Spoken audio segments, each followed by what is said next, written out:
Great Scott! The Great Scott Show. And as they head into the final furlong, all of the other radio stations and radio hosts are left in the wake of a keen turn of speed by the Great Scott Show, the champion. With Scott Prather. Steal the show.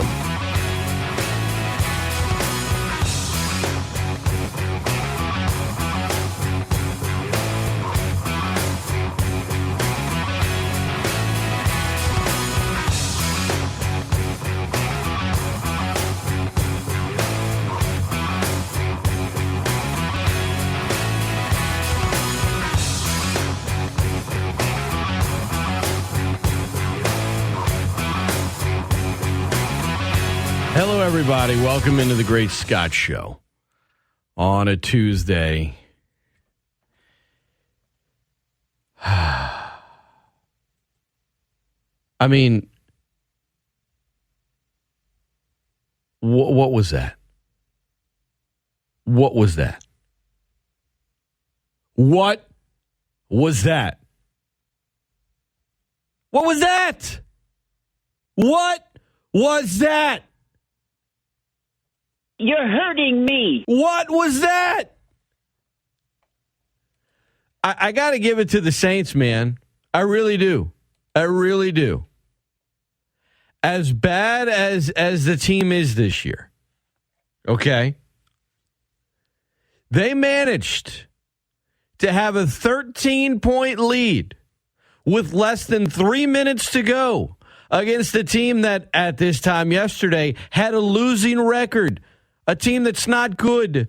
A team that had not scored a point since the opening drive of the game. The Saints somehow managed to find a way to lose the game. I mean, as bad as they've been this year, I didn't think they were bad enough to pull something like that off. And in a season of failures, they hit the low point last night. Words that I tried to put together here on the radio for you will not do justice to how pathetic that collapse was. They had to do a whole lot of things just to lose that game. The fact that they somehow pulled it off is impressive, but in the worst kind of way. It was disgusting. It was disgusting. And you know what? I was off on the timing. What am I talking about? Yesterday on this show, I said, look, the Saints are they're gonna get your hopes up and they're gonna give you maximum pain. Now, I was off on the timing. I said they're gonna beat the Bucs, they'll win, and then they'll get everyone's hopes up for a week or two with the bye, and then they'll blow a game against Atlanta or some other game that'll just have you feeling awful. I was just off on the timing. They managed to somehow do that all in the course of a single night.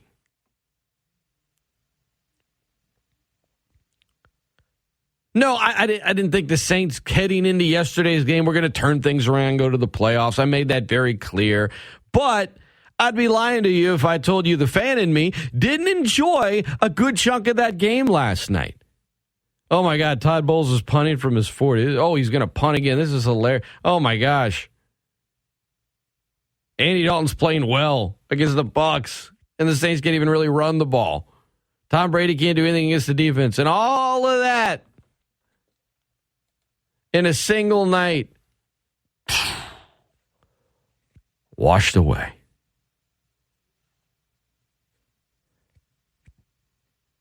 I mean, there's 3 minutes left in the game after a pass interference call. And the Bucs get a touchdown. And then the Saints can't run it. And then the Saints get sacked. And then the Saints dial up a play, and it's a perfect throw from Andy Dalton. And Taysom Hill drops it. The Saints managed to win the turnover ratio by 2 and not allow Tampa to score from the 6:26 mark of the first quarter until 3 minutes left in the game, and they still lost the game. Huh? But what was that? Oh, I mean, Scott, do you really think they were going to do anything if they won the game? Probably not, but good Lord, I still wanted them to win the game. that they won for like 50 minutes until they didn't. You know, I bag on the Falcons a lot, and they deserve it. They do. But there's no Falcons jokes to be made today. What I'm about to say is not a joke about the Falcons. It is a reality about the Saints. You know, the ESPN Analytics puts together the little win probability. Win probability, the percentage at a certain point in the game, what a team's percentage is to win the game. Right? I mean, the Saints, for a good chunk of the game, I mean, you're up in the 80% halfway through the third quarter. And after Mark Ingram caught a screen pass when he shouldn't have even been out on the field, and now it's 3rd and 1. It was second and 10. Before that play, it's 2nd and 10. The Saints had a 98.1% win probability. And I've often said, because the Falcons have managed to lose games multiple times being in the 99 percentile, that percentile needs to, it's extremely imperfect, right? You have to adjust the percentages based on who the team is. I mean, Atlanta, 99% is probably more like 50-50. And I make these jokes, but they're also kind of serious. This is not a joke about Atlanta. This is a knock on the Saints. They managed to do something that really only that team, the Falcons, have managed to do a lot. The Saints, 98.1%. The anatomy of how to blow a game. The Saints just taught the class on that last night, guys. I mean, what was that? Mark Ingram catches the screen. First of all, he shouldn't have been in there. He was hurt. They've mismanaged this roster so poorly this year. They've had capable running backs behind him at times, and yet because they try to pull him on the practice squad, wave him, pull him back while you leave guys on IR for like 2 months when you could have put them on IR and brought them back. That way, you wouldn't have lost those guys. So now you're out there, you have Ingram out there instead of Dwayne Washington or even Alvin Kamara for some reason because he's playing like garbage. And he decides to step out of bounds when he could have easily gotten the first down. He probably could have just reached the ball out, not even gotten hit by Devin White. But I'm thinking, first of all, in the moment, I'm like, why are you going out of bounds? You need to run the clock. But I was so, I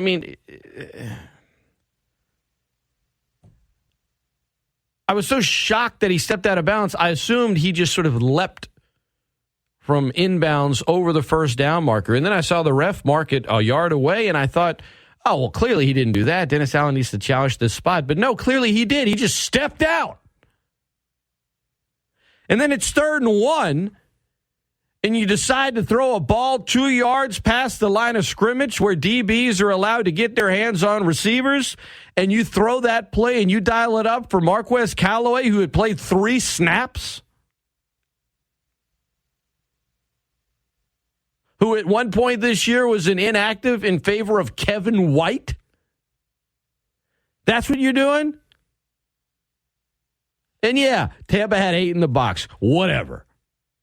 That ain't Drew Brees throwing it to a healthy Michael Thomas there, guys. Well, Andy Dalton, maybe he audible. Maybe he did. I don't care. It was an awful. That 2-play sequence is when it really started to turn because you're like, man, now it's 4th and 1. You're going to punt it, and you got all this. You kind of left them a little bit too much time, and they'll probably start playing prevent, which is going to be bad. And I love, Brady's the GOAT. Oh, Brady does it again. Oh, Brady's this and that and the other and blah, blah, blah, blah, blah. If that had been any competent team he was playing last night, or rather a competent coach of a team he was playing last night, that would have never happened, and you all know it. You all know it. Goodness. I mean, what are you doing? What are you doing? Kelly was a healthy and active last season. You're going to throw that pass. And then on the last offensive drive for the Saints, not including the attempt at some miracle that you all knew wasn't going to happen whenever they had already lost the game, the single play with the little lateral back and forth. I'm talking about the one where Taysom Hill dropped the first down that could have sealed it.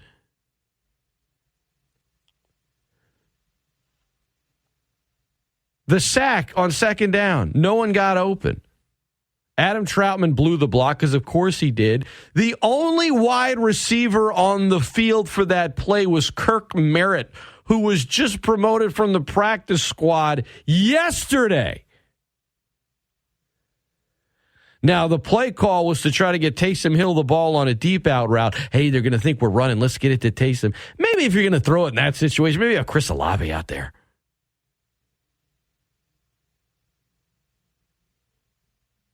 I mean, what are they thinking in these critical moments?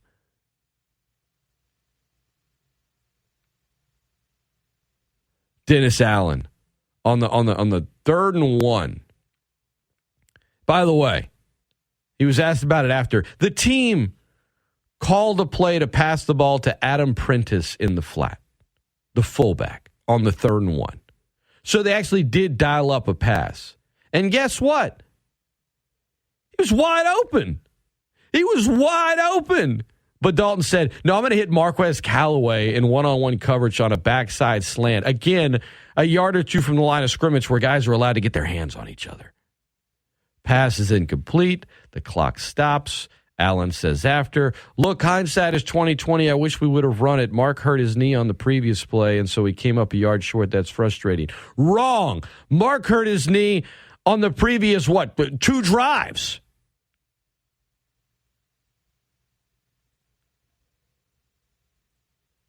I mean, you talk about blowing it. Chris Olave drops a 3rd down pass that hits him in the hands early in the game. Landry can't reel in a touchdown catch with one hand. Settling for field goals. The same mistakes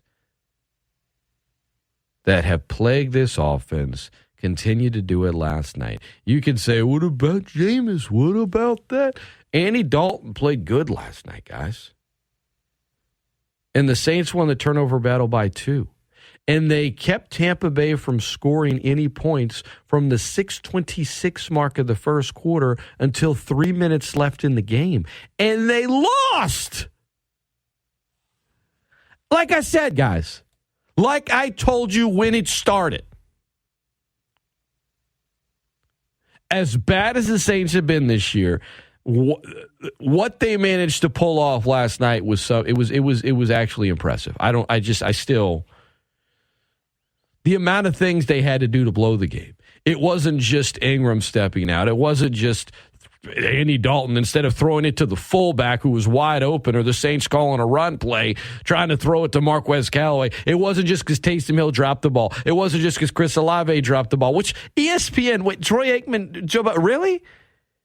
I mean, I love Olave. He's been one of the few bright spots this year, but did y'all really throw up a stat that said that was his first drop of the season? Really? I know y'all hadn't watched the Saints. And what is this? What is this defense late?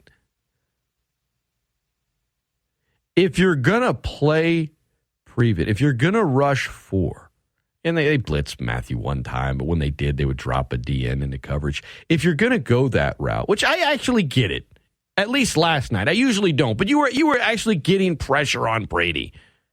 You were actually getting pressure on Brady from the front. If you're going to do that, what you can't do if you're going to have safeties deep is allow a receiver to get behind you. Well, guess what? Mike Evans did. It was PI, and it was pass interference. I don't know what the hell Adebo was doing. If they have to keep dinking and dunking on their second-to-last drive, they would not have had adequate time to do what they did on their last drive. You can crap on the defense and, they're playing not to all you want. The bottom line is the dude didn't do his job. The whole point of it is we don't let anyone get, you just keep everyone in front of you, try to tackle them in bounds, and Right now you're up 13. Just kind of milk this thing. But once that PI happened, you're like, oh, they got 3 timeouts, so here we go. It was just, it was awful. It was awful. And it's a good thing I didn't go like on the radio right when the game ended. I mean, goodness. I probably wouldn't have a job. I think the FCC would have had to send a bunch of fines to Town Square Media. It would have been bad. And yeah, I was chapped. I was mad. I was mad that I let them do that to me. But I can't help it. I've been a Saints fan my whole life. And I said, look, they're going to rope a lot of us back in, but not me. Shame on me. Shame on me. They're going to rope a bunch of Saints fans back in at some point this season and give maximum pain. My problem was thinking that they were going to win last night and then doing it later in the season. They just managed to just do it all last night. Why don't we wrap it up? Now you enter a bye week. Rock bottom. Rock bottom. This is the low point of an atrocious season for the Saints.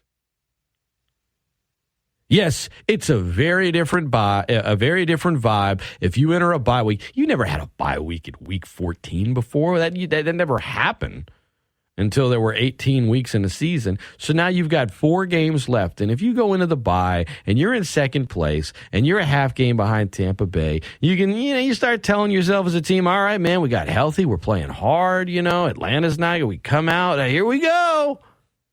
Now you enter the bye and you have to sit in that mess you made last night. And you have to try to get away from the game, but the vibes are very different. And then you go back into the facility in a week, and you start preparing, and you hear your master commander-in-chief, Dennis Allen, trying to pump you up with all right, guys, let's do our job. We got to do better. Because the weird thing is this.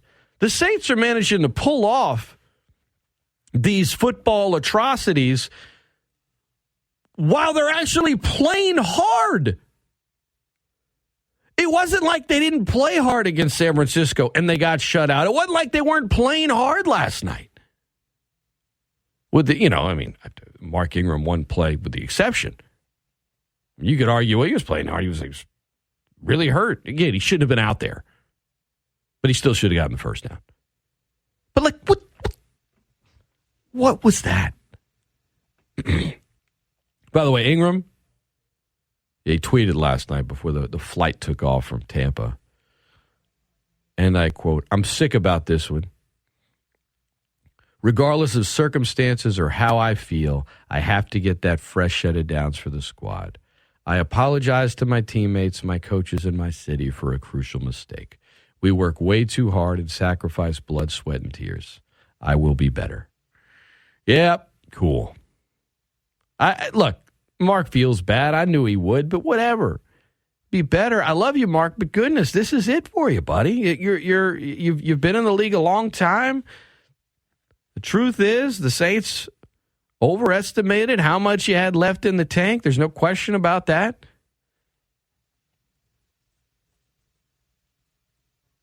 You can't go out. You still could have gotten the first down without getting hit, but he shouldn't have been out there. And then on 3rd and 1, you have a play dialed up. You're going to throw it to the fullback in the flat. He was actually wide open, and for some reason, Andy Dalton's like, no, let me squeeze it in here to this guy that was a healthy and active last week.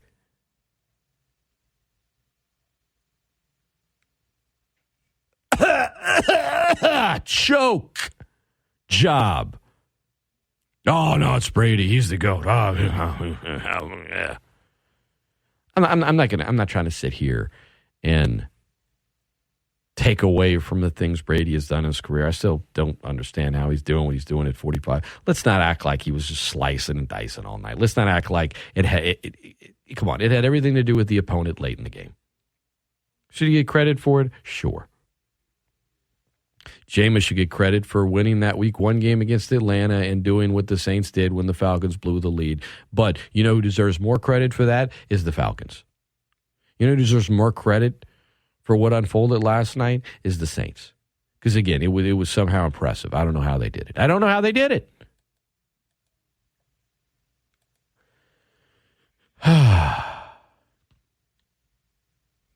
Goodness.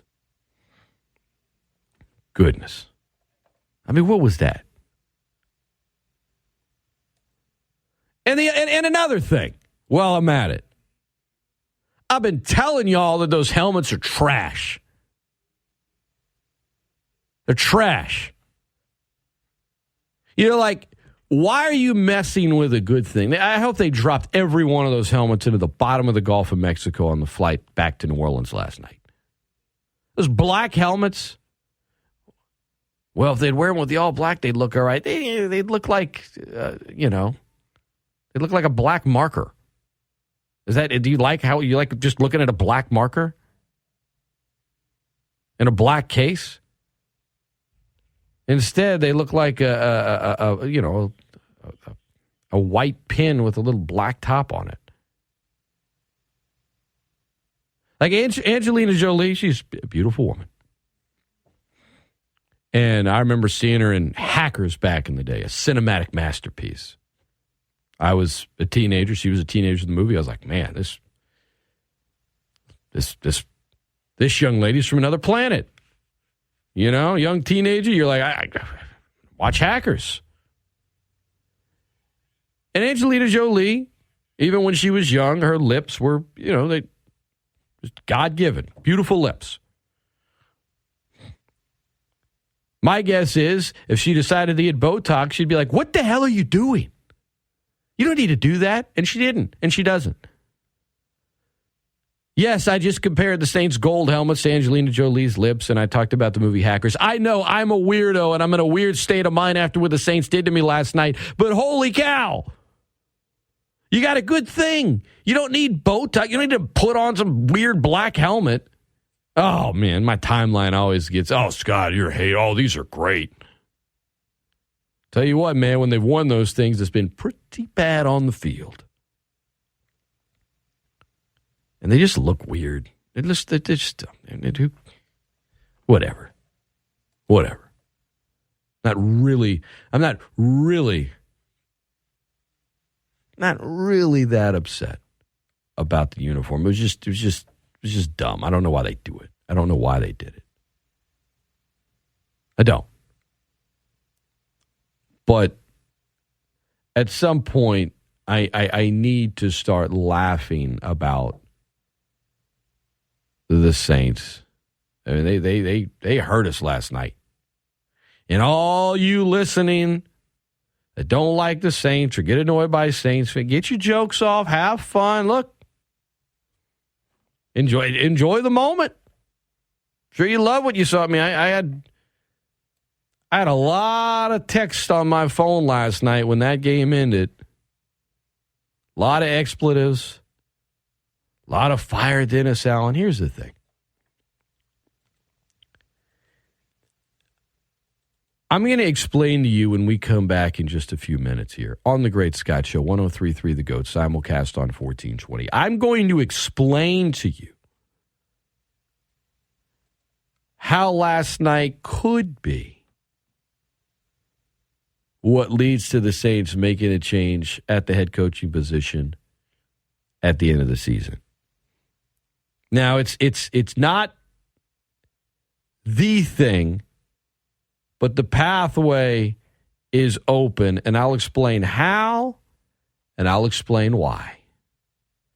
And then, I don't know, I guess I'll open up phone lines. Jay Walker's going to be in studio in the 8 o'clock hour. Don't go anywhere. It's The Great Scott Show. 103.3 The GOAT, simulcast on 1420. Back in 2 minutes. Don't go anywhere. 103.3 The GOAT. I don't care how fast you are or how big you are. Somebody's going to be faster and somebody's going to be bigger. The greatest sports talk of all time. Buckle up, boys. Time to go to work. 103.3 The GOAT.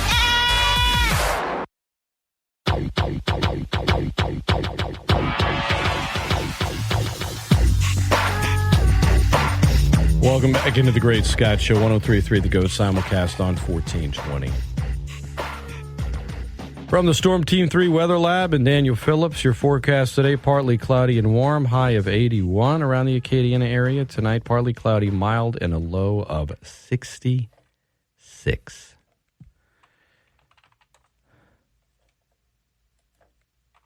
For those of you on the roads this morning, which is many of you, be safe. There is a vehicle accident being reported at 100 Leon Drive just a couple minutes ago. So be safe out on the road, everybody. Also, a vehicle accident reported at 720 on the corner of Johnston Street and Ambassador Caffrey. You know, when the Saints do something like they did last night, you get stuck in a traffic jam this morning, and it just, maybe you're stuck for 5 minutes, but it feels like an hour. You know, right? And if it's, if they win or they don't blow the lead and Ingram just decides to get a first down and the Saints get another first down and suddenly that game ends and it's 16-3 and it's, you're like feeling a little better this morning, right? You got the show turned up, listening to the Great Scott Show, you're smiling and all that stuff. I'm not here to try to make you feel better, guys. If somehow I am, good. But that's not my goal. I shouldn't say that. I mean, I don't know. If the only way you're going to feel better is to, have me say something positive about the Saints, then, yeah, it's not possible on a morning like this one. It's just not. It's not. See, a lot of you gotta fire Dennis Allen. You need to fire Pete Carmichael. A whole lot of that last night. A whole lot of it. I've sort of maintained it would take a lot for Allen to be fired. It would take the team essentially mailing it in, which, to be honest, they haven't. They've made a lot of dumb mistakes consistently over and over again. We've heard, we got to clean things up. We're in December, Dennis, okay? This isn't the preseason. But the team hasn't given up on him.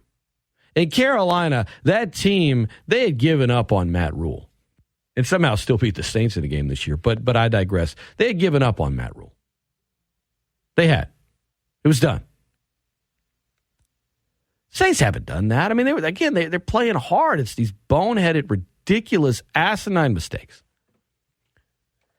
But here's why the change could be happening. Said it earlier. You lose last night. You head into a bye week in week 14 at rock bottom. You have assured yourself your first losing season in 6 years. This team comes out of the bye and packs it in. They're done. There's a good chance if they come out and they're just like, man, we just got few more games, we get out of here. Yeah, changes will be made. 4-13, it's guaranteed. 5-12, there's a strong likelihood. If they play hard for them and they split the last four, Now, I think they should make a change. For the record, I think they should make a change. But I don't know that they will. Phone lines are open, 337-269-1077, 337-269-1077. Ridiculous display last night. What was that? Let's head to the phone lines. Good morning. Welcome into the show. Hi. Morning, Scott. Hey, what a miserable, just terrible Tuesday, right? I guess another tough matchup for Kamara, right? Look, they've been trying to put the running back load on Kamara for 2 years now, and he's not, he's not someone that can shoulder the whole load. You know what I'm saying? But you're not really playing to his strengths. And having said all of that, you're right. But having said all that, I mean, he's played bad this year by his standards for sure. I think I know no one agrees with me, bro. But I think that the past 2 years have taken a toll on him. And with the suspension coming up next year, I think he's close to being done. That's just my opinion.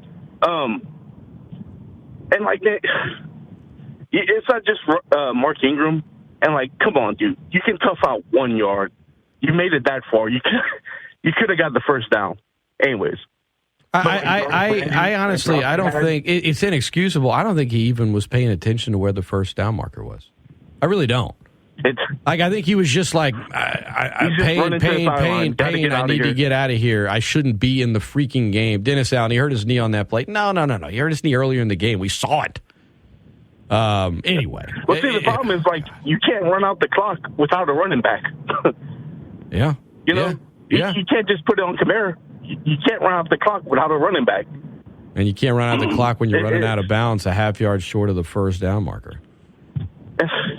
That was just miserable. And, like, Chris Olave dropped the ball, Taysom Hill dropped the ball. I mean, like, come on, guys. 12 men in the huddle. 12 men in the huddle when you're a few yards away from the end zone. I mean, it almost happened again. How are you being that sloppy in a critical moment of a game that your season is basically on the line? Goodness. Andy Dalton was about to huddle up again. And he's like, what is Sherman Penning doing in here? Get him out of here. Did you see that? Yeah. It almost happened again. Yeah. I don't know, man. There was no reason for us to lose last night. I mean, there was none. It's like it's solely on the Saints, you know. Everyone's going to prop up Tom Brady like he had this big, you know, like it was him. Like he didn't throw a 30-yard pass or 40-yard pass that got called for pass interference, right? He just threw it up and, you know. Yeah, but it was pass interference, but, you know. Oh, no, it was solely. But, like, was that Tom Brady? Was the pass interference because of Tom Brady? I don't know. It's frustrating, man. Yeah. I got nothing for y'all this morning. I mean, I can't. It was And what's awful. killing me is, like, this team has needed to draft a running back for years, bro, and they won't address it. Like, they're killing Kamara out there, dude. They're overusing him. They're killing that dude. Anyways. Yeah, he had 14 touches last night. He hasn't looked good all year. All year. That's because he doesn't have another running back. He looked good in the Raiders game, but everyone did. That's it. That's it. Everyone did. Mm-hmm. Yeah. The Raiders game was like... It was a pipe dream, a unicorn. Yeah. Yeah. Yep. Anyways. It's frustrating. I don't know, man. Oh, the one positive to come out of that game is Rashid Shaheed. That dude's our two, man. I think that dude's the second wide receiver on this team. And the future looks good with him and Olave, you know. That's the one positive I think I could take. Don't disagree with you there. I mean, right now on this roster, the only guys under contract for next season for the Saints at receiver currently are Olave, Shaheed, and good old Traquan Smith. Oh boy, but like I really think Shaheed's like he's got some talent, dude. He does. That's the one positive I can take out. I can't even feel good about it right now. I was like, man, I wish the Pelicans were tipping off right now when that game ended last night. I was like, I know it's late, but I wish I could escape this misery, but I couldn't, and I can't. Yeah. All right, Scott. Well, thanks for the call, man. Got plenty more lines lit up. Let's get to them. Everybody hang tight. We'll get to you. Good morning. Welcome into the Great Scott Show. Hello. Well, I wouldn't say it's a good morning, but it is morning. So, yeah, sorry. Morning. Top of the morning. And you forgot Michael Thomas is still on the roster for next year. Technically, you're right. With a $28.3 million cap hit, he won't be. You're right. Technically, he is, but he's not. He won't be on the roster next year. Listen, man, I've never seen a game that had so many plays that could have decided the outcome of the final game. You know, if Tampa goes for it on fourth down from their 20. If they go for it on fourth down from their 20 and they don't get it, that game is over. Everybody was ripping Tide Bowls or laughing They at was him. ripping Tide Bowls, Joe Buck. I was waiting for Maybe he just knew. Maybe he was like, look, this is the 2022 Saints. He in his mind, he's like, we'll be all right. Well, I was watching the game with a couple friends, and I was like, and he was like, man, they should go. I think they're going to go for it. I said, man, they should go for it. They need to punt the ball. They still got plenty of time. They got all 3 timeouts. And sure enough, and then they replayed. I watched the replay of the Mark Ingram run, and the dude, you know, if a player is like running straight in a straight line, and he runs out of bounds, okay, but that's not what happened. He actually cut. Yeah. He put his foot in the ground. He did not want to get hit, right. But he didn't even reach the ball out. Like, reach the ball forward as you're going out of bounds. Again, when I saw it, I was so, I don't know, like I didn't even think what I saw happen. I assumed he like jumped over the first down marker. Like, I just assumed it. And then the official, she goes and she marks it, 1 yard short. I'm like, what? I'm like, wait, that's a bad spot. Dennis Allen needs to challenge it. And then suddenly I'm like, oh my God, no, he really just decided to just, roll out there. And then with 8 men in the box, they call a pass play, which, by the way, was actually the call was for Adam Prentice in the flat, the fullback. He was wide open. I don't know why Andy Dalton decided, let me throw the ball right here on this short slant 2 yards from the line of scrimmage where guys can get hands on each other to a player that was healthy and active last week. It hadn't done anything. But, yep, there you have it, 4th and 1. Now let's punt it. Well, I would say this. For all the times that they brought in Trevor Penning and they lined up with the big set and they said, okay, Tampa, we running the ball, and they didn't do diddly squat but 1 yard most of the time. Yeah, the Saints averaged 2.5 yards a carry last night. That was the time that you say, hey, look, it's 3rd and 1. We're going to line up and we're going to run the ball. You got 2 times to do it. And then I thought when they didn't get it, I thought they should have went for it on 4th down. And if you don't get it on the 4th down, they still got to score 2 times. Well, to second guess like one. You got to second guess everything. You know what I'm saying? Like you get second guess that sequence, but there are so many moments where it's like just do something different and you win. Just do something different on the single play and you win. But they it's impressive. They managed to somehow pull it off. I don't know how they did it. Jeez. Denny Green, the famous Denny Green. We let him off the hook. Goodness. We let him off the hook. So, all right, Scott, man, take it easy, man. All right. Appreciate the call. No, I can't say good morning. He's right. Morning. Welcome into the show. Hello. Hi. Well, Scott, you can say you can blame this and blame that and blame the other thing all you want. But the fact is, football 101, you have a 13-point lead against a team that you've held to 3 points, who has averaged less than 20 points a game for the season, and you basically held them under that pathetic average. They're the 3rd lowest scoring team in the whole NFL, and you've held them to below their average for 3.5 or 3 2/3 of a quarter. There's 5 minutes left to go in the game. You've got 3rd and 36 inches. You got 3rd and a foot and a yard and a half, or 3rd and almost 2. You line up and quarterback sneak the damn ball. Okay, and here's the thing. Even if you don't get it and you decide to punt, you run another 45 seconds off the clock that you didn't get a chance to run off the clock. Yeah. Okay? And at 45 seconds off of the clock, you're at now 4 minutes and 30 seconds with them getting a punt at the 5-yard line with a 14-point lead. That second touchdown doesn't happen. It doesn't happen. I don't care how anybody tries to spin it or say it could have been this or could have been that. Kyle, I'm not going to try to spin it at all. You're not wrong. What I'm saying is the exercise you're using right now, you could do for any number of moments last night. Yeah, I understand that. But so I'm not disagreeing with you on your point. Listen to what I'm saying, though. What I'm saying is we can holler about Mark Ingram. We can holler about this player. We can holler about that player. I'm going to tell you right now, I am not mad at any player. I'm not even mad at Traquan Smith for being a plug. He can't help the fact that he was kept by that organization when he should have been run off, and one of those other rookies should have been kept by virtue. You can tell by virtue of what the other rookies that have been there have done that they should have kept all rookies. Keep your rookies at wide receiver, man. If they're the best players you got, then you go with them. And you suffer with them until they learn how to play football. But I guarantee you one thing, they're the best thing that this team has right now.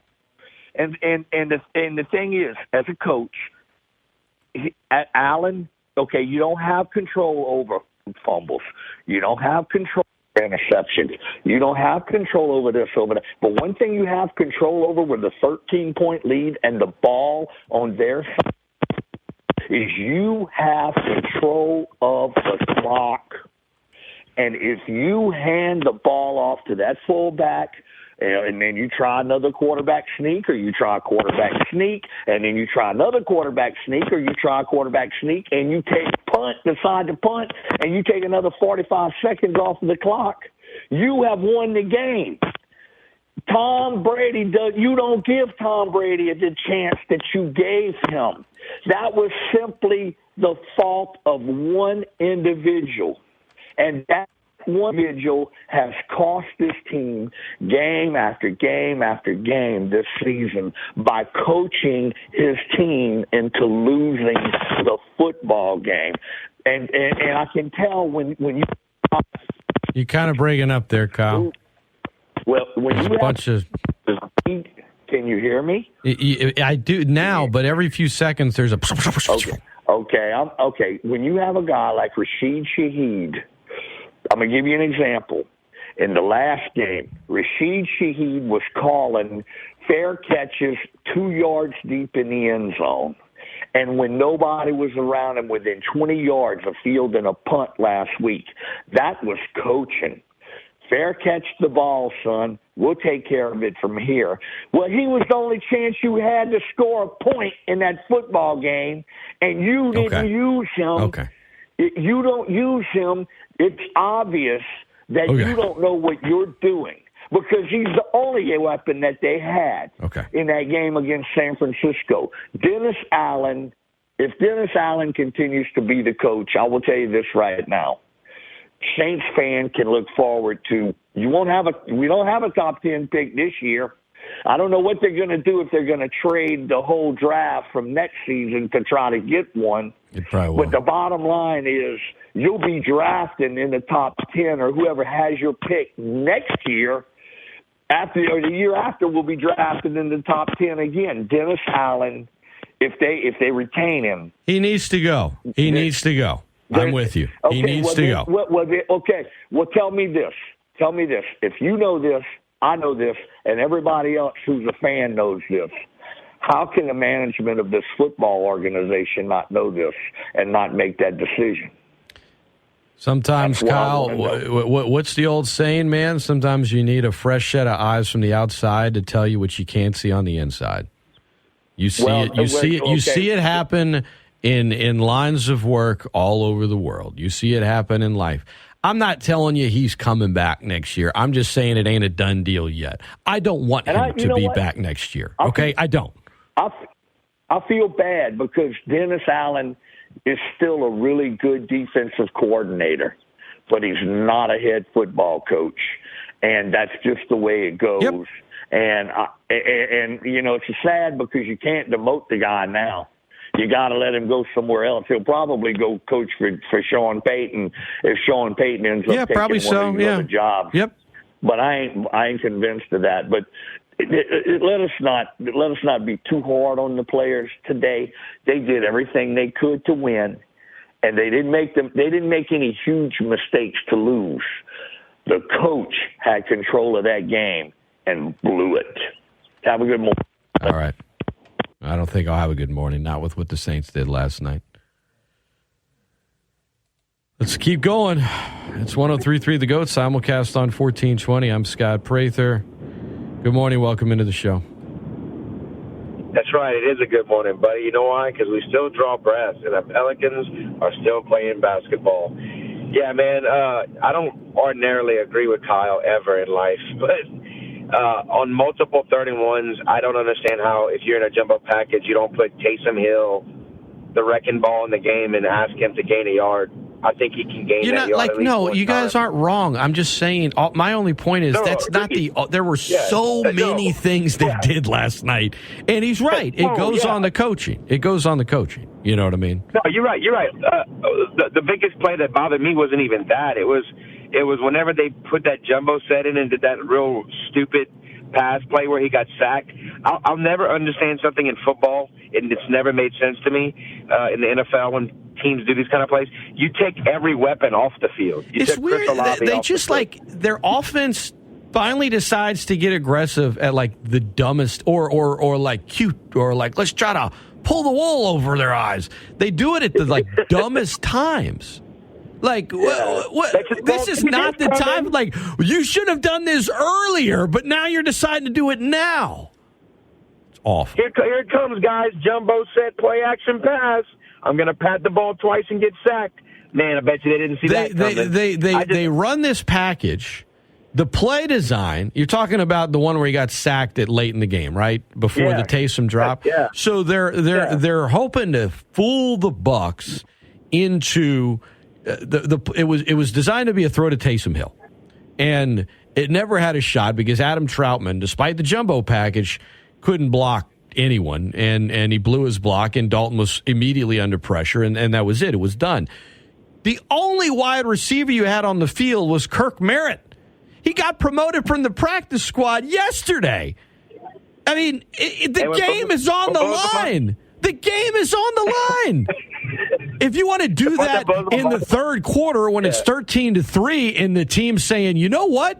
They're probably running here because they need to run the clock out instead of, man, it's late. They might run, but with the 2-minute warning coming and we have 3 timeouts, it's not as obvious. Let's see what they – yeah. I mean, Pete Carmichael, did you learn? I mean, what you've been on that staff for 19 years. You've been the OC for 17 years. You called plays in a season, granted 2012, when the Saints, historically were bad defensively, but their offense was great. You called some plays in 2011 when Jimmy Graham accidentally tore Sean Payton's ACL. That 2011 team, historically great offensively.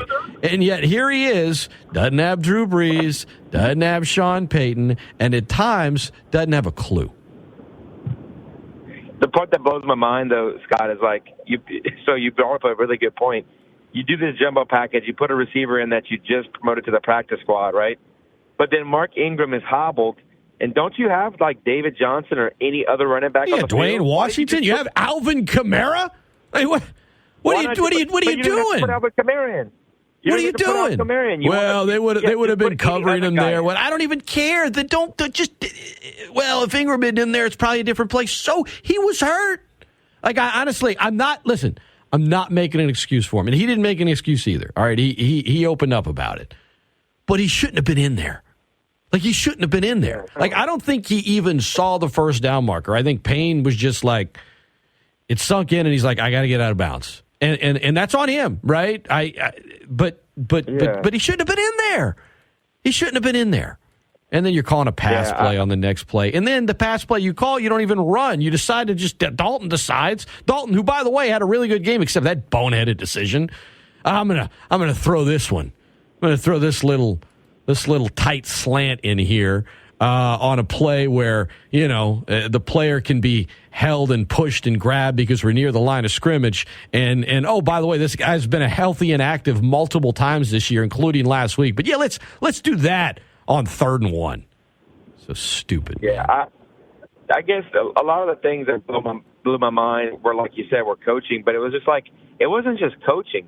It was it felt like watching someone doing something after the fact, like a cornerback getting to the ball after he's already caught the ball. Like you made plays, you made decisions on plays like should have happened at different times in the games.